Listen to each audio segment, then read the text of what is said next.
Welcome to Name 3 Songs. I'm Sarah Fagan. I'm Jenna Million, and this is a podcast where we challenge sexism in the music industry and empower fangirls. Because let's be honest, fangirls knew about that band way before you did. And if you stick around long enough, we'll also let you in on some new music the girls are already crazy about. So before we get into our episode today, we just wanted to give you a little update about our Patreon.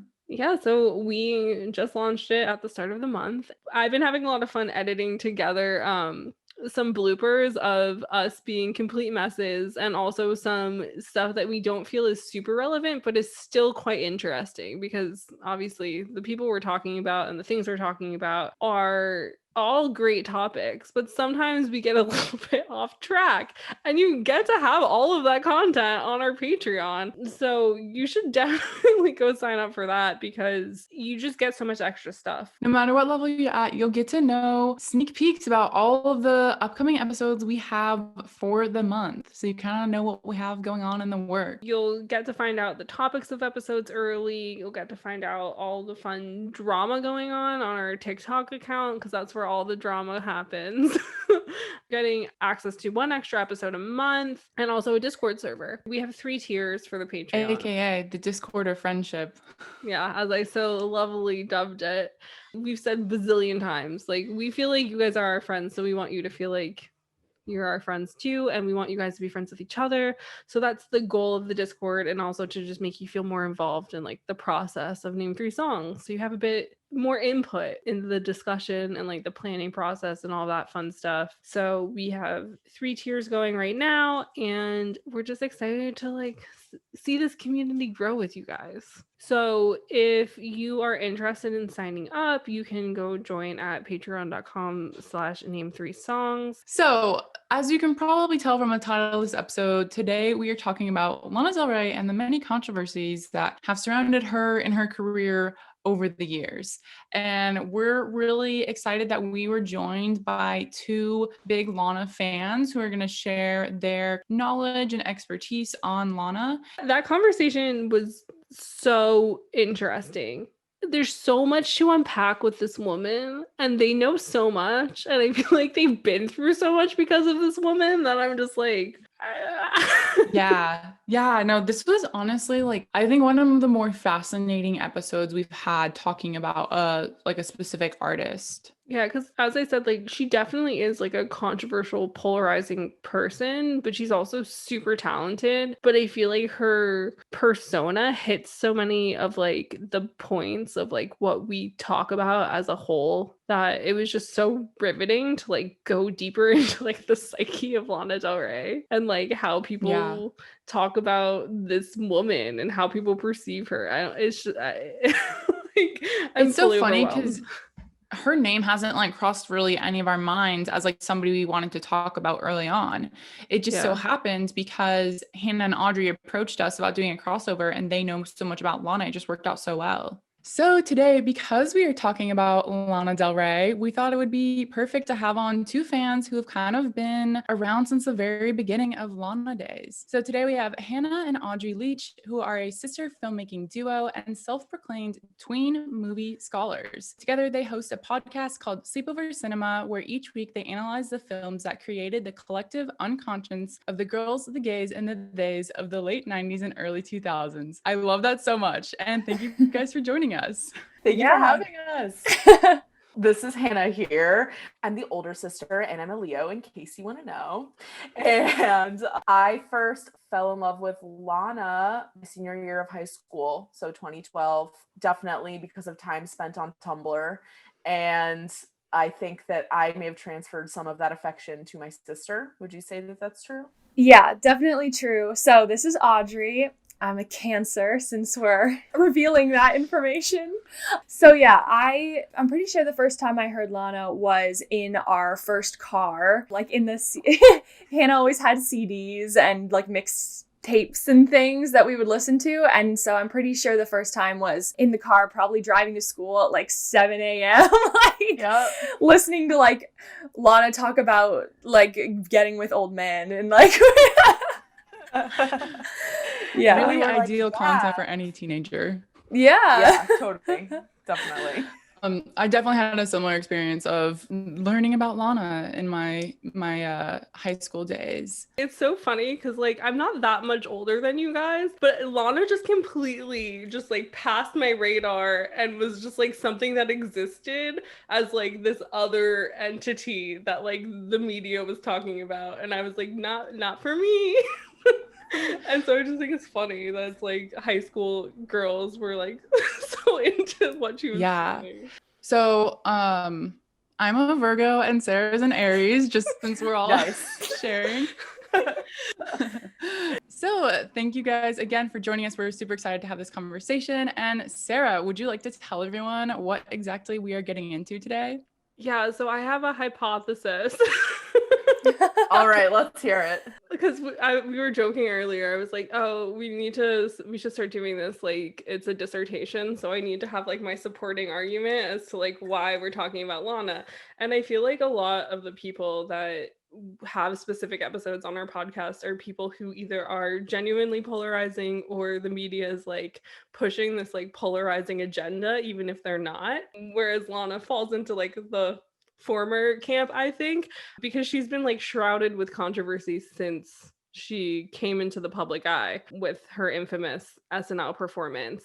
And since then, there's just been like controversy after controversy. And it's just interesting as like a complete outsider to her, like watching this unfold, but like a massive consumer of like music and music media. And like obviously like I know a bit of her backstory, which like we'll go into a bit for anybody who's listening and doesn't know that much about her, but it feels like she created like the Lana Del Rey persona and was like, this is no longer a persona. Lizzie Grant and Lana Del Rey are one and the same.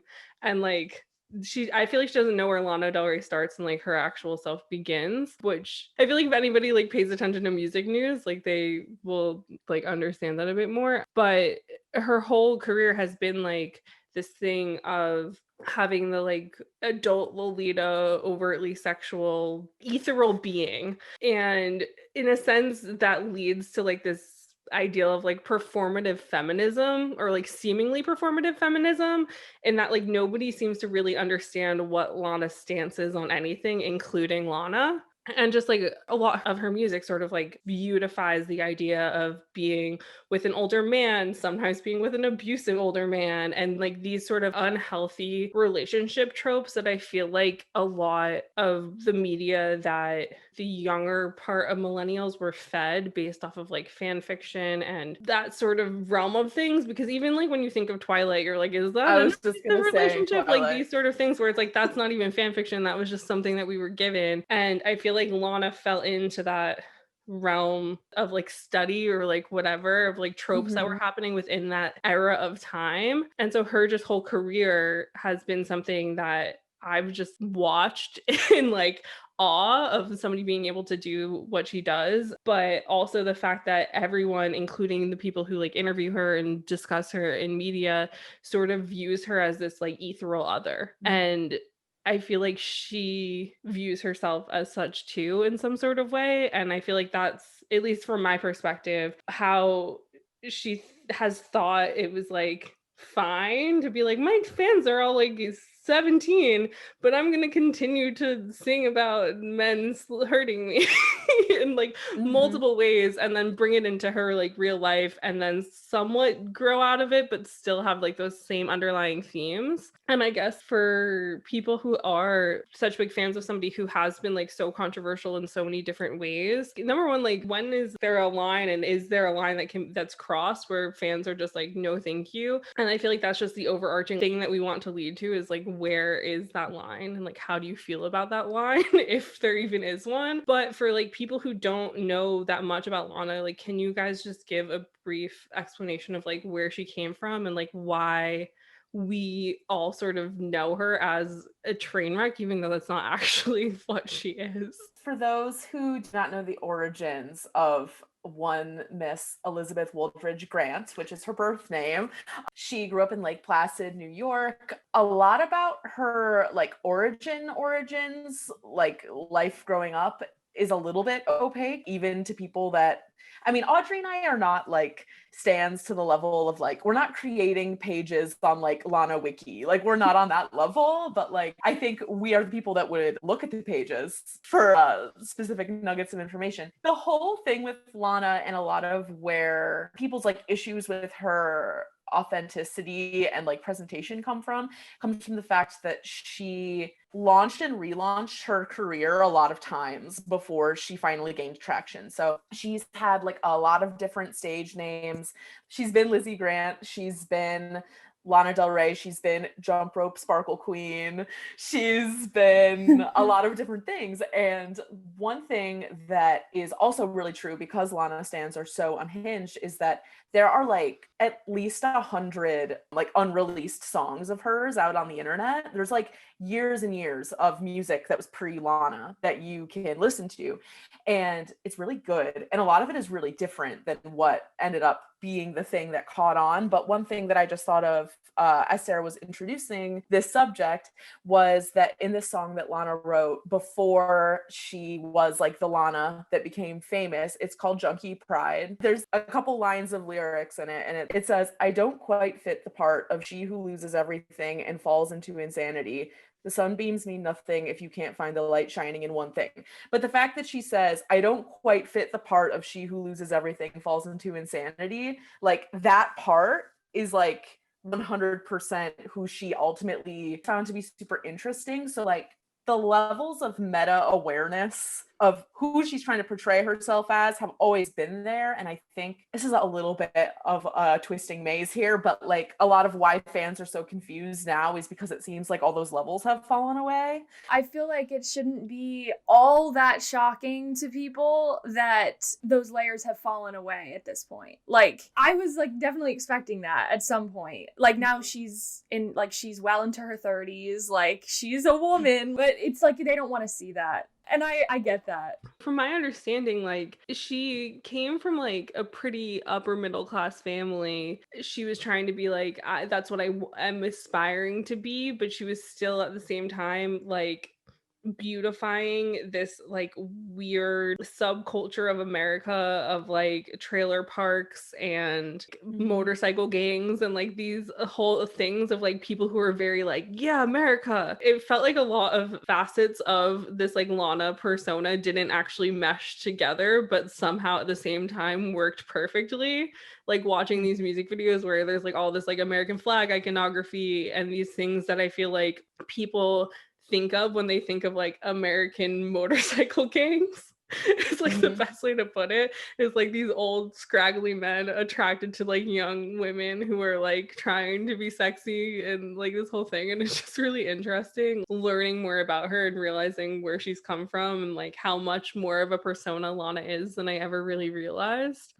Yeah, I think there's also something that kind of just struck me right now as we're talking about this, because I rarely get involved in the discourse with Lana because it gets so complicated so quickly. But like, I think, and partially probably why I liked her so much in the beginning is because she presents this really particular version of like voyeuristic bad decision making that is like only really bad decision making to like an upper middle class white person, you know, like if you're not an able-bodied upper middle class white girl, you're not going to seek out a biker gang of white men.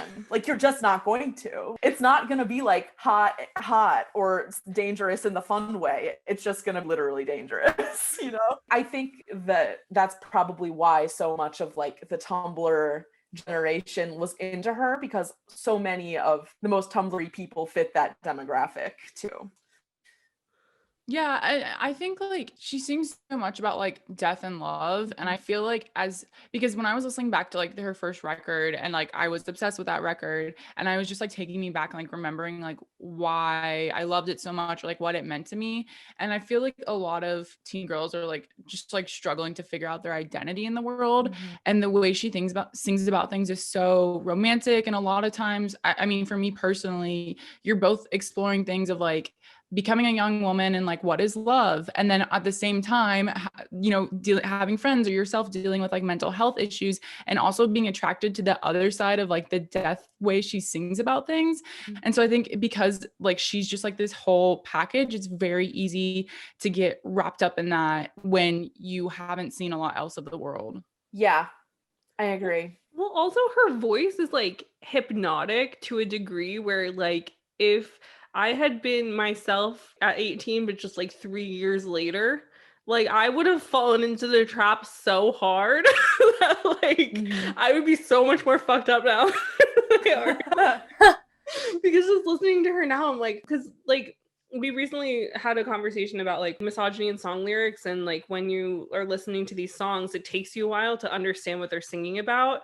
But it's still that thing where like I can sing a song I heard once because your brain is still somehow recording what's happening, even if you're not acknowledging it.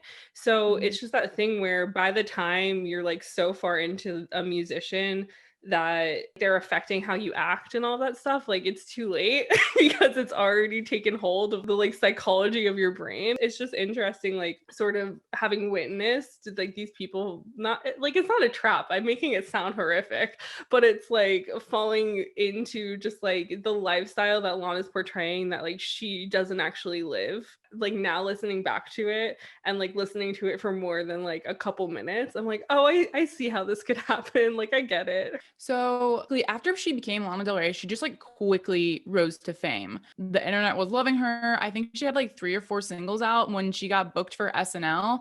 And then her debut, or well, her Lana Del Rey debut album dropped like a week after SNL. And so like already there was like buzz about her because it was like, why is she being booked for this? You know, usually this is reserved for like famous artists, stuff like this. So there was like a lot of like hype leading up to like her performance. And then her performance was very odd. Some might say it was bad. It was just, I would just say it's interesting. And she definitely became a household name because of that, for better or for worse. Clearly it ended up rocketing her fame instead of tearing her down. But like, what do you guys remember of this?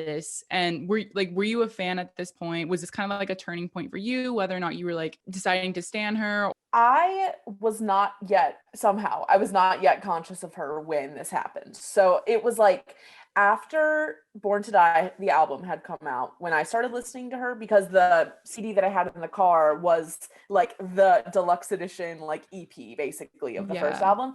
But no, I mean, I feel like once she got that boost from the SNL like disaster, the visibility that gave her made my friends know who she was, and therefore made me figure out who she was, I would say.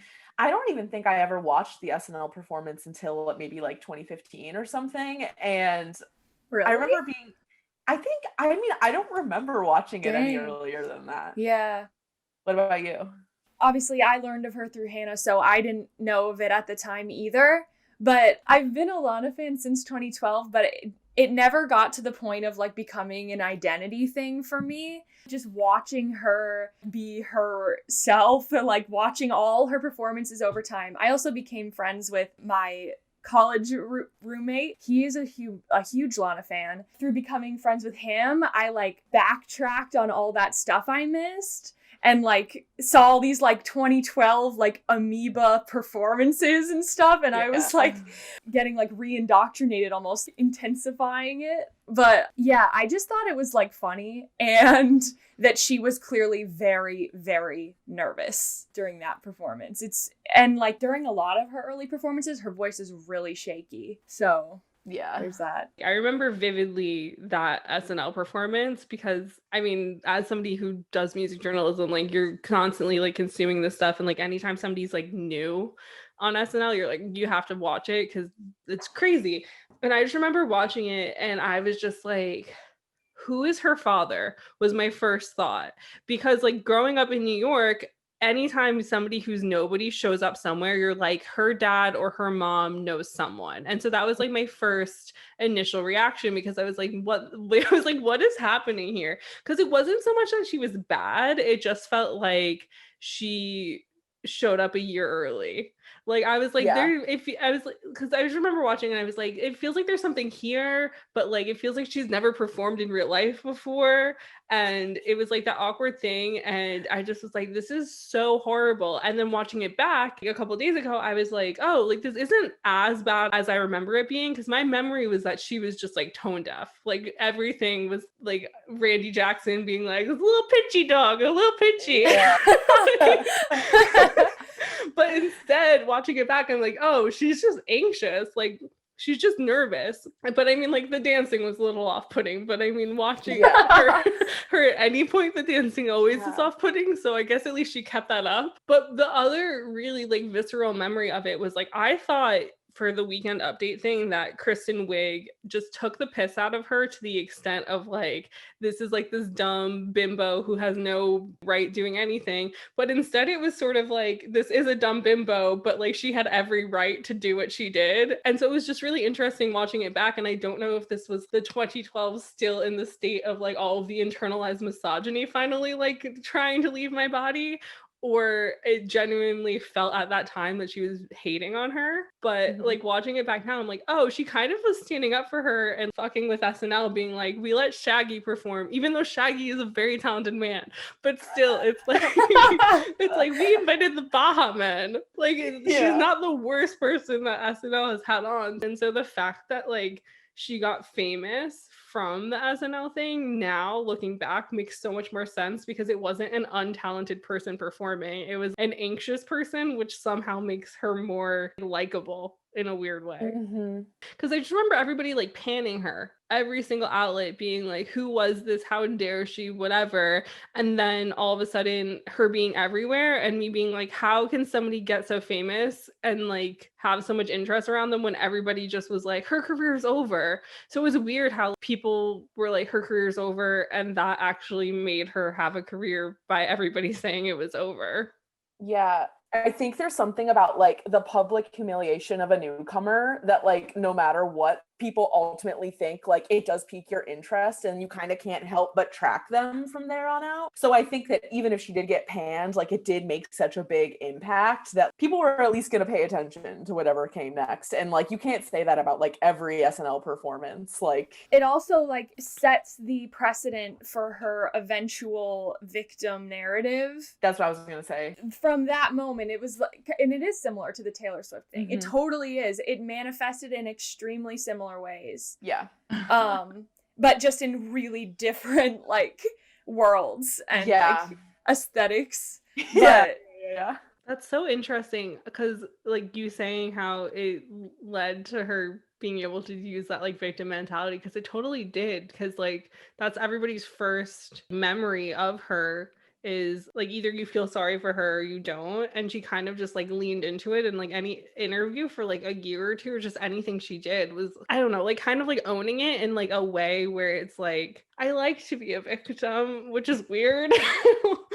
Her interviews are all over the place from back then. Like they're so weird. They're so weird. Yeah. Because sometimes she'll just be like, I wish I could have sex with Elvis Presley. And then like other ones, she'll be like a totally normal person. And you're like, what's happening? Yeah. Where's the line?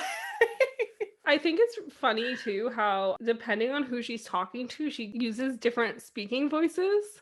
And like it's so off-putting that I'm like, I can't even figure out who she uses what voice for, because sometimes I'm like, oh, okay, she uses this voice for this, and then I'm like, nope, then she talked to another person, she sounds like a normal person. I don't like, I don't even know, because like I want everything about this like persona to be a calculated thing, and it's not. I feel like it just reached the point. That's so true. Where like she is Lana Del Rey, and like so she doesn't know how to turn the switch between the two anymore. Yeah, and she doesn't care if people are confused. Like she truly does not care. First time I saw her was in the spring of 2014, so it was kind of still in like that really intense manic like post SNL pre-third album or second album, I guess. And it was really out of the way because I was going to NYU, and me and my friend had to go all the way to Wallingford, Connecticut, where we stayed in her recently deceased grandmother's trailer park that she was the landlord of. And so we were very on brand though. It was very on brand. But basically the last like 20 minutes of the show, she signed autographs. Like she walked down into the pit and just like received everyone's like desperate love and affection for like 20 minutes. But the most unreal part is that the band was like vamping the whole time. It was like an outro for like 20 minutes as she was like signing everyone's stuff. And like the thing that was so painful about it was, yes, the people in the pit were probably the most like mentally unstable or like dependent on getting the validation, but like everyone there had to have put in a shitload of effort to get there. Yeah. So it was like the feeling of like watching a part you really wanted in your high school play like go to someone else like over and over and over again. Yeah. Like, it was just like so upsetting. Like it almost made it feel like it wasn't even worth it to go, because it was like, okay, those people put in like an extra like 8 hours of their time to get to the venue early, to get into the pit, to do whatever. But like, that's always kind of what it's felt like with Lana, is that it's like, if you're not like hunting her down like a fucking like bounty hunter at the end of the show, or go to like meet her and have her like kiss you, which she literally will do. Which she will literally do, that you are like wasting your time because the shows are so half-assed. Oh my goodness. Yeah. I remember... So I saw her at Lollapalooza in 2013. I don't remember much of the performance as far as like being disappointed, but I do remember the end. She also went down on like the barrier and was just like talking to everyone and like taking photos and signing stuff for the whole like she always does it. Yeah, because I remember like, since you said that, and like that was one of her like earlier performances, because I think it was like 2013, and she did that then too. And I remember like it was so weird. It was like, is she gonna sing another song? Is she done? Like the band, what is happening? Like, do we leave? Do we stay? Yeah, that's how I felt. That's how I felt. But I can understand how doing that for her became helpful. Like it creates this insanely close bond with her and her mega stans. Yeah. And it's like they will fight for her for anything. Like they really, really will. If you're not a part of that echelon, then like good luck. Yeah. Well, I think there's also something really interesting about her cultivating that level of toxic like codependency, because like so many of the Americana epic figures that she tries to model herself after, whether it's like Marilyn or like Elvis or whoever, those are the people who ultimately like their fate was sealed by the manic admiration of all these people. Ooh. And I just think, you know, like I just find it really interesting that she would like throw herself in the line of fire like that, in the same way that all of her like fallen idols did. But it makes sense, especially that's back her then. brand. That's her brand. Because we had almost the exact same thought, which is like, but it's so insane, because also on top of that, it's like she also is like portraying and singing about like very unhealthy relationships and like a lifestyle that's like not really something that anybody would want their kid to go out of their way to like fall into. And yet she also on top of that is putting that onto her fans by making them feel so attached to her in that way. Because it's like Lady Gaga fans like view Lady Gaga on this pedestal as this like ethereal being, but in this very, she's like a fairy, like she's like untouchable, she's incredible. Whereas I feel like Lana fans have the same sort of thing of like Lana's on this pedestal, but Lana's like their cold mother who like shows like every so often, just the right amount to get them to keep coming back, but then is also like, you're kind of fat, maybe think about that. And so it's just like this like aggressively unhealthy relationship that like every form of Lana is like perpetrating, and it's just like wild to me. That's such a good comparison. Even to this day, like, she just gives you enough to keep your intrigue. Yeah. I mean, to this day, I think she's lost a decent amount of people, but NFR, her last album, was her most widely acclaimed. Yeah, she had like Grammy noms for it. Yeah, so that's interesting. But of course, then after that, and she didn't even win the Grammy, like... She really took a wrecking ball to, I feel like, everything that she built up. So one thing I wanted to bring up, since we're talking about this like persona of her, is in 2019, she did an interview with NME, and she's quoted here saying, "I really never felt like much of what people said about me resonated with how I felt at my core," which I think is interesting because it just seems like for everyone, it's like, oh, Lana's a persona. And to Lana, she's like, no, this is who I am.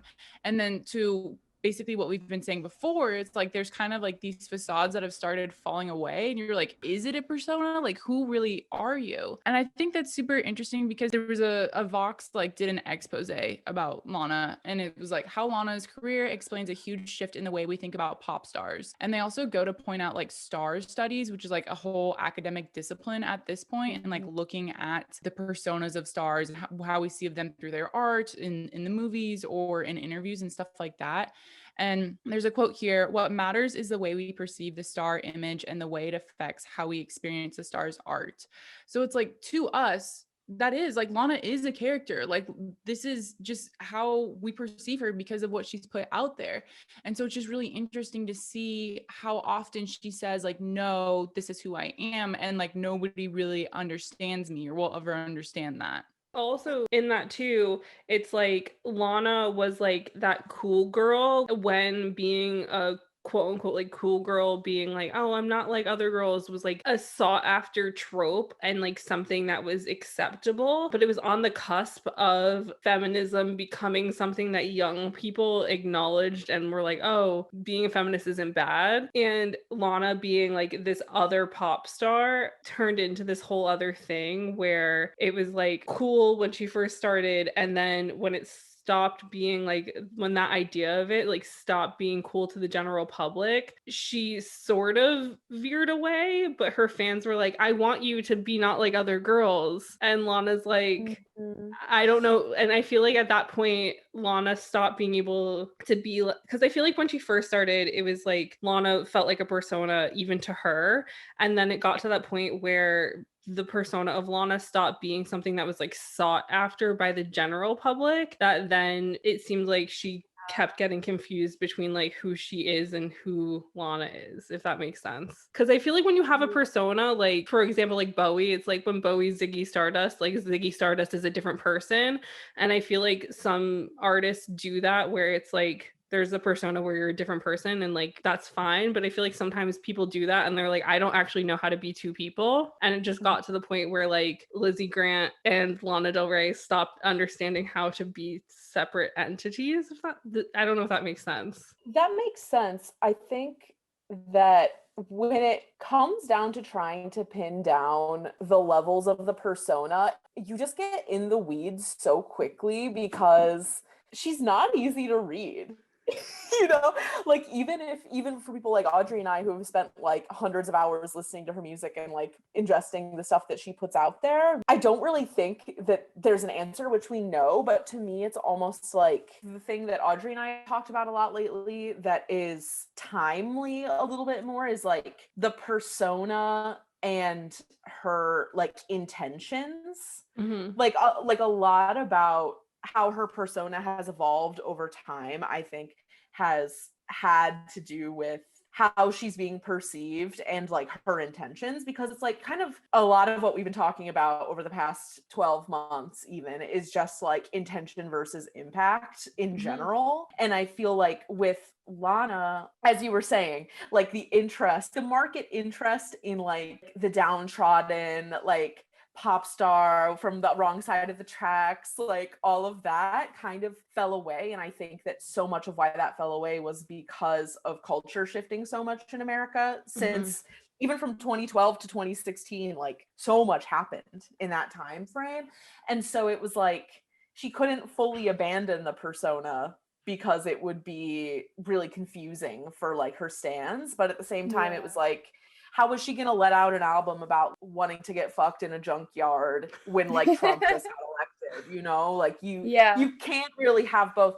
And it kind of reminds me also of like in like the second half of Obama's presidency, there was this certain thing where like really singular perspectives in like white women creators were really valued. Like I think of Lana, I think of like Lena Dunham, I think of like Taylor Swift, and how like when the culture moved, everyone was like, oh, these people actually have a lot of checking to do. Yeah. And then everyone so was trying to keep up and then just like like tripping over their own 2 feet, like constantly. Well, yeah, it definitely was like pulling the rug out from under it. Like they were in a very cushy position when Obama was still president. It was like feminism, but not actually. Yeah, like you don't actually. Singular. Yeah, and I was gonna say this like a few minutes ago, but just a side note, like have been listening to Lana for so long, but I don't feel like I can say that I know her. Like, I don't feel like I know her. I'm also a big fan of Ariana Grande. I feel like I know her. Like, I have a way better understanding of, like, who she is on a daily basis. And it's interesting that Lana's been able to hold our attention for this long without us actually being able to, like, pin her down. And I guess that's a part of it. And I just wanted to briefly also mention the Charlie's Angels collab, because that was a hot mess. And, like, it looked so wrong, but like I wanted it to work so badly. Well, the thing that's really interesting in that Enemy article that Jenna was talking about, the author, her name's Rhiannon Daly, she like was talking about the Charlie's Angels thing, and Lana's like, oh yeah, like Ariana and I became really good friends. Ariana, like all this stuff about how great Ariana is, and then Rhiannon's like, what about Miley? And she's like, oh, Miley's being Miley. And and like obviously like I can't hear it, but that's the way I felt like Lana said it, of like, let's not talk about Miley. Then Rhiannon continues in the article to be like, there's only 2 women that Lana is like advocating for and saying that she respects essentially, which are Ariana and Billie Eilish. And so it's back to that thing where Lana maybe hates women, and it's that cool girl persona of like, I'm not like them, I'm not like these other people. And so she's like very selective about the women she respects, when everybody right now is kind of like, we have to respect all women like at all times. And so I just think it's wild, because in every interview you ever read about Lana, when somebody meets her, they use all these like descriptive terms to talk about her, like she's like this ethereal being. And I mean, I'm just gonna read this verbatim because this was hilarious to me. In a 2015 Billboard article, at the beginning of it, he's talking about how he like saw her at a party, and he's like, she was unpretentious and softly gregarious, like a doe-eyed, underdressed newcomer to the town. And then later when he like goes to her house to meet her, he's like, she greets me in the drive, inquisitive, friendly, and aware. For a moment, she looks like Elvis and Priscilla all in one. And it's like, just, it's so funny because everybody has leaned in, like, she's not like other girls, she's like this other thing. And then Lana, even in 2019, is like, Miley doesn't just like, obviously did not say this. I need to be very clear that Lana did not say this. I'm reading into something, but like it felt very much like Miley doesn't deserve my respect, but Ariana does, and like Billie Eilish does. And like it's so weird how so much goes into her controversy of May of 2020, of like her just like not knowing when to shut the fuck up about like other women. Audrey, you brought up the point of feeling like you don't know Lana, even though you've been a fan for so long. And I think part of that is because Lana's not relatable. Like the stuff she sings about is not really relatable. And the stuff Ariana sings about and talks about is relatable. And so I think that's why so many people feel like Lana is a character, is because for like most people, the stuff she sings about isn't something that we've also experienced. Yeah. And I think that's what puts like the distance between like the listeners. Yeah. And I do feel like it really does go back to that SNL performance. Like from that moment, Lana made a concrete decision. I'm not going to say anything that's real, because she definitely felt like she was going to get attacked for it. And so the one time that she claims that she actually did say something real this past year, it was so like shocking to people, because they like, thought, where did it come from? Yeah, and people thought she was with it because she had kept this like a guise of silence for so long. Yeah. And so people definitely thought that she was further along than she really is. Was the mass debacle after the May debacle? Yeah. Roughly the same time, but it was after. The yeah. what? It was she after. wore a mask that looked like it had the mesh. nothing there. Yeah. I think before we get into talking about the most recent PR crisis, I just think if you're someone who is not like super oriented within her body of work, just taking like 2 minutes to contextualize it a little bit would be good. Basically, like, she had Born to Die, she had Born to Die, the sequel, then she had Ultraviolence, which was like heavy, I want to be violently abused by my sexual partners, I'm saying it explicitly. And then we have Honeymoon, which is like old Hollywood glamour. And then we have Trump getting elected. And then we have Lust for Life, which is her being like, haha, just kidding. I didn't mean all that about being abused and wanting to die and whatever, because I'm actually really lucky. And I am gonna write like fake woke songs about Woodstock. And then she had her next album come out, which was Norman fucking Rockwell, which was not political, but really emotional. And that was the one that got a lot of the arguably long deserved critical respect and like clout for. Everyone was like, this is a great, pleasant album. Like, you know, your mom could play this at wine night, or a 14 listen to it, like it could be anything. And then shit hit the fan once again. So there's just a little bit of context. So basically in May 2020, Lana made this unprompted Instagram post of like text, you know, like a notes app, but she like used a typewriter or whatever.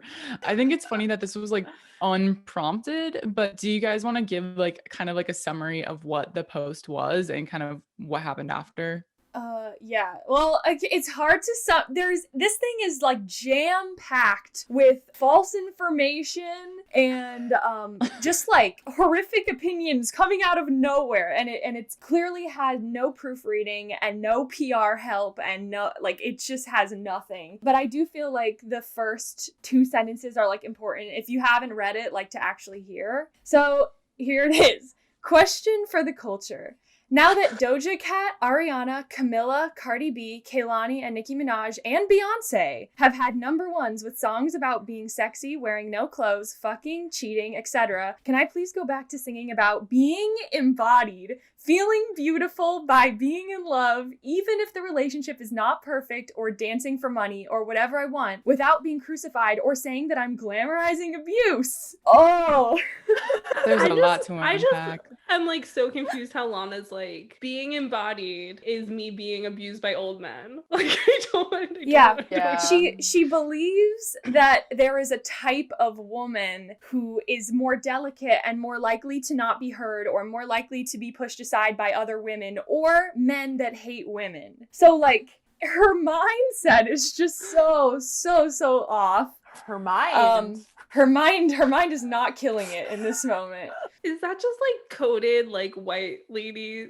Is that what she's meaning? I think so. Well, she clearly states after the fact that she doesn't mean women that are white like her. She means women that are delicate like her. You also didn't mention the sentence where she says women who look like me. Yeah. She literally said look like me, but she doesn't mean look like me, apparently. She has made these claims that, like, she's being clear when basically it angered every stan of any artist, like, on all of Twitter. And then she plugs her book at the end. Oh, yeah. And she says, she plugs her album and her book, and she says she will be paying reparations to the indigenous community. And that stems from, I think, the Ride music video, right? And she says that they, like, touched her in her youth. I don't know what that's about. Like, something about the indigenous community being involved in her youth. I don't know what that means. She just makes the most tragic comparisons. This is all sort of planted in my mind through a D'Angelo Wallace YouTube video, which is a great video essay about this post and the string of posts that occurred around this situation. I guess considering like her very early work had the wearing a headdress in one of her music videos, and then had this like Latina iconography, I guess, like, how can we really be surprised like this is what's coming out in 2020? We know that she's like appropriated some stuff in the past. We know that she like doesn't have the most clear head when it comes to like what's morally right. But I do feel like a lot of pop stars have fucked up like this in the past 10 years. So it's sort of like, on one hand, I totally agree. Like, why do we have higher expectations? But on the other hand, she really did a good job of making it seem like she had grown out of a lot of the more problematic things that she had like done or said. The thing that's interesting though is it's like when you do something like becoming a singer or whatever the case may be with stuff like this, it's like you're choosing to try and become famous. Like this is a goal. And you know that like with fame, especially when it comes to music, that you become a role model and that people sort of try and embody your image and what you're doing and stuff. And I feel like especially with social media and the way things have been in the past like decade and more so the past 5 years, it's like as long as you're on like the right side of history, if you shut the fuck up, I feel like people should just be okay with it. But because fans are so used to having so much access, they're like, say something, say something, say something. And it's, I feel like you either need to be quiet at all times and like when big things happen, be like, donate money, or say something constantly. But like the way that Lana was like, I'm gonna say nothing and just appear woke, and then all of a sudden drop this like bombshell, and also picking like 90% women of color to like name drop in this statement, and then also utilize it to be like, I do pay my reparations, and also to be like, I have a new album coming out, I have a new book coming out. And it's like she just hit all these nails on the head. So what I was trying to see was what the media's response was to this PR bumble, and most of the articles were very straight to the point, like, this is what Lana said, this is why it's like verging on racism, like this is like how she fucked up. But then Laura Snapes from The Guardian, who tends to write like more thesis essay based articles about like everything, like she's a very talented writer, she wrote this whole thing about it, which part of me was like, this is excessive, but also another part of me is like, I guess you should probably hold people accountable. But she said something that just like, she obviously was talking about like the hints of racism in it and all these other things, but the thing that I found so interesting and like a topic that we discuss a lot in this podcast is how the media is not very nice to these pop stars, and like the pop stars tend to not be that nice to the media in return, which is like a consistent thing. They butt heads because that's what they do. But with Lana, number one, starting the thing, name dropping these people, causing a controversy, which are going to cause the fans of these people to talk about them. That's the whole thing. And then obviously like making it an ad. And so Laura was like, female pop stars regularly criticize the media, pitting them against one another to sell magazines and drive clicks. It's depressing to see a critically acclaimed musician exploit that dynamic, mobilizing those artists' noisy fan bases for publicity. Because that was the thing, was like when I first watched like D'Angelo's thing, and like you guys were talking about this, and like I sort of remembered it happening, I was like, oh, it wasn't calculated, she just like is bad with words. But then I'm like, oh, why am I making excuses, number one? But number two, it's like once I read Laura's statement on this, I'm like, that's literally what she did, is like she's aware, like she's not stupid. People are aware of how people pit each other against each other, and she literally was like, I'm gonna make people mad and make people talk about my album because I like don't want to do it myself. And so I just think that it's wild that she was like, I'm gonna like lean into like my internalized like racism and hatred of other women and like pretend I didn't do it on purpose just to get people to talk about the fact that I have a release coming out. So I don't know what your thoughts are on that, but that's what it felt like to me.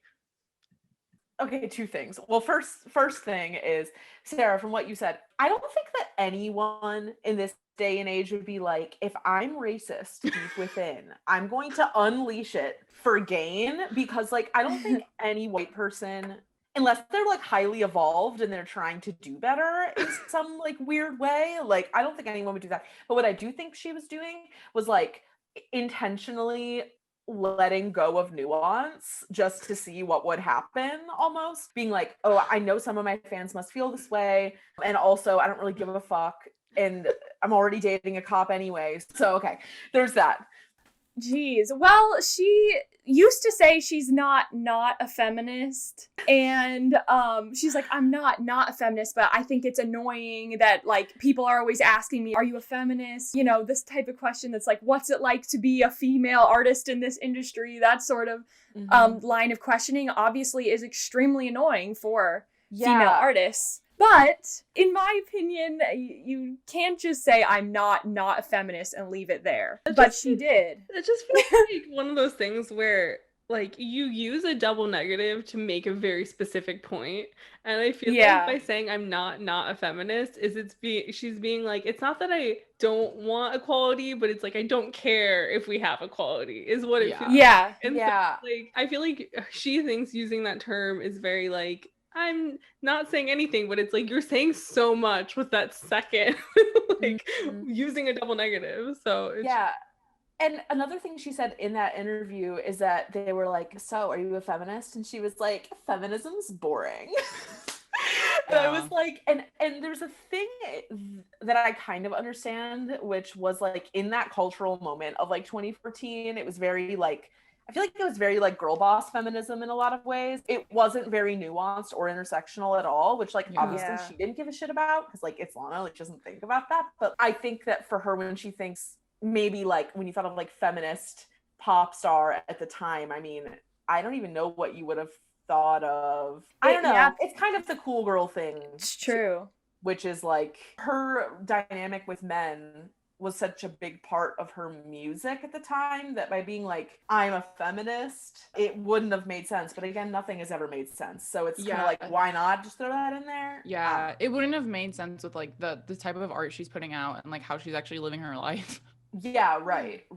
And so I have been such a vocal and like visible fan of hers for such a long time. It's like a thing where like if anyone ever sees any sort of like meme about Lana or like video about her, like they always send it to me, like no matter how long it's been since I've like talked to a person. Like it always comes back. And so I think for me it's like the artists that I so aggressively have associated myself with, it's like an infinite reflection thing. Like when you have two mirrors and you pull them close together and it like goes on forever. Like I feel like that's how I interact with the media that I really like. And so for me, it's like, okay, I feel like I've outgrown a lot of her persona and shit. And just like, you know, when white women artists especially get called out for like not being inclusive enough or like fucking up, and then they just like heavy-handedly have like all black backup singers or like all black creative teams, and it's just sort of like, I guess that's good, but it kind of feels inauthentic still.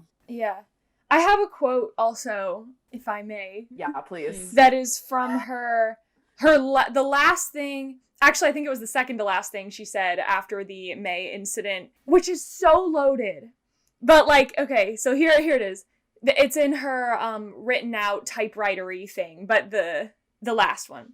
She says, I'm sorry that the folks who I can only assume are super Trump/Pence supporters or hyper liberals or flip-flopping headline-grabbing critics can't read and want to make it a race war when in fact the issue was with female critics and female alternative artists who are dissociated from their own fragility and sexuality and berate more sexually liberated artists like her apparently, like myself and the women I mentioned. But in truth, making it about race says so much more about you than it does about me. You want the drama. You don't want to believe that a woman could be beautiful, strong, and fragile at the same time, loving and all-inclusive by making personal reparations simply for the joy of doing it. So did she become fully unhinged to the point of like maybe needing medical help after reading the Ann Powers critique, which I thought was a beautiful essay? Because I feel like that's the turning point where like Lana broke. Yeah, it's possible. I think that and just the combination of every stan ever coming after her, and then obviously people extreme on both sides coming after her for different reasons. Lana believes because she believes her intention is pure, that absolves her from any type of deeper thinking about the role that she's playing. And it's like, we don't think that way over here, but I don't know. She was like, I'm paying reparations to the indigenous people, so therefore everything I do in the world is right. Is fine, yeah. Simply for the joy of doing it. Okay, cool. Yeah. When she posted her first essay, she posted 3 more times that day. She just kept on, like, I'm just going about my day, posting more, trying to bury this post that and then the next day is when she like made her second follow-up post. Yeah. And she posts a lot more on that day. And then it's like 3 days later, she posts a video talking about this again. Yeah. Her literal last words on the whole thing were, if you don't like the post, fuck off. I'm so confused as to like her especially being like, this was me being anti-woman is essentially what she said. Was she was like, this is me putting my foot down against like alternative female artists and female critics. And it's like, is the bar that low for men that you can't be mad at them too? Like, I don't understand. Yeah. Or the men are just so entranced by her that like they just think of her as like this beautiful ethereal figure. So I think like Ariana did like call her out or like message her about this. Yeah. And she just like, I guess they're not friends anymore. Yeah, like Lana actually said it. She said it. She said, despite the feedback I've heard from several people that I mentioned in a complimentary way, whether it be Ariana or Doja Cat, I want to say that I remain firm in my clarity and stance in that what I was writing about the importance of self-advocacy for the more delicate and often dismissed softer female personality, and that there does have to be room for that type in what will inevitably become a new wave / third wave of feminism that is rapidly approaching. We're already in the third wave. That's the shit. Yeah. Fucked up. The third wave has been here. I just don't. She doesn't know what she's talking about. Does she want a new wave of feminism to be women who are like chained to radiators in their lovers' bedrooms? Like, I don't. Being like, I am delicate. I must be locked up while my husband is away. Like, I don't like that's. Yeah. Well, and then there's also this whole thread to it too, where she's basically like, submissive relationships matter too. And it's like, okay, that just brings up this whole question of like, I feel like kinks are more socially acceptable now than they've like ever been before. Like, I feel like everyone is moving real fast with all that kind of thing. And it's like, okay, what is like like, you're talking about actual BDSM. Like, what are you talking about? You know, it's like, so confusing. No, literally, what are you talking about? Like, just say it. Like, what do you mean? Yeah. I'm not a feminist. Because what are you talking about? Firm in my clarity and stance. There's no stance, there's no firmness, and there's no clarity here. Like, say what you mean. I feel like for so long, like, she seemed to have an idea of what she was doing, and then she broke. So, I guess, like, Audrey, are you like along for the ride still? Like, where are you at with all of this? I know I am. I mean, I'm definitely along for the ride because like I'm gonna keep being alive, so I don't really know how to not be along for the ride. But like, yeah, she is coming out with a new single pretty soon, and there was like a teaser thing recently that actually looked like it had some effort involved visually, so that's something. But I don't see myself becoming a more involved fan. Yeah, because like also like we're growing up, you know. Right. Like, right. Yeah. Well, do you think that the line was finally crossed where like her fans like, and as fans, like as you guys are saying that like you're kind of like, okay, you kind of just reached the point of no return? I feel like for me, yes, but I actually feel like the line was crossed after we went to that shitty concert. Yeah, Hannah was real sour after that. I was like, mad. It was bad, and my roommate was also really mad too. For someone who is so bad at PR, for someone who has made so many fucking blunders, for someone who positions herself to be all about the music, how are you going to put on shows that are so half-assed and still claim all that? And then she was problematic on top of it all. Yeah, she's just got a lot. She's got a long way to go.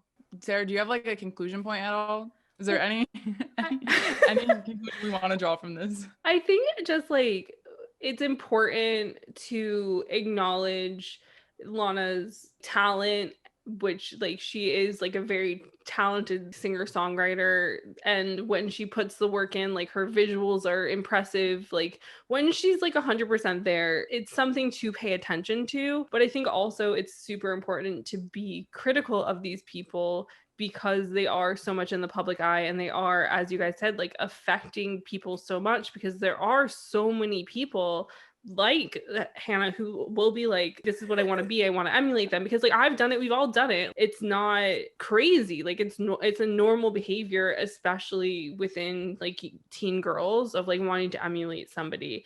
And so I feel like being critical of people when people are going to be emulating them is like really important. So I think it's just when you love an artist like this, it's like you need to just have like that grain of salt right there of being like, okay, I need to like think more in depth maybe about these things, and like not assume that when people are being critical that everyone's trying to cancel them, because I feel like everyone's going to make mistakes. We're all human, you know? So like, while what Lana has said and done like isn't amazing, it's like that's just who she is. I'm like, I don't know if unfortunately is the right word, but I just feel like it seems like that's just who she is as a person, and you either like it or you don't. But I don't know, like she's not killing anybody.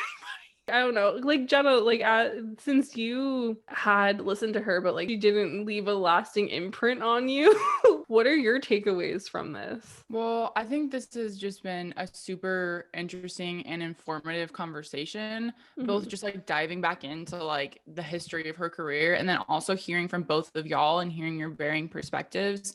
I think this is just like a fascinating case in general, because like Lana did kind of rewrite the pop star narrative, and I think we've in this conversation have been able to come to some like really cool conclusions of like being able to identify with her, not identify with her, and like who is she really. And I think some of those questions still stand to be answered in the future. But yeah, I don't personally feel like that the part of me that was a Lana fan is, I'm so far away from that person that I'm not going to be re-indoctrinated into like being a fan. So to me, it's like I have enough distance of like, okay, that's Lana, that's what she's doing. I'm probably not going to like listen to her next album or stuff like that. But I think it's a fascinating conversation. So I do want to say thank you guys so much for joining us today. Thanks for having us. It was so fun. And we are going to put your social links in the description below. But for those listening, where can they find you if they want to hear more about Lana or about Sleepover Cinema? We're on YouTube, Twitter, and Instagram with our production company name. That's our @ it's @2pinkpictures, TOO Pink Pictures. I have another podcast I do that's like personal storytelling and like memoir-y profile type things, but it's called Wholehearted, and there's an episode called The Gospel of Lana. If you want to hear more about all of that, just @Wholehearted Podcast on Instagram. Yeah, and we're gonna have Jenna and Sarah on Sleepover talk about Josie and Pussycats, so you'll have to listen to that as well.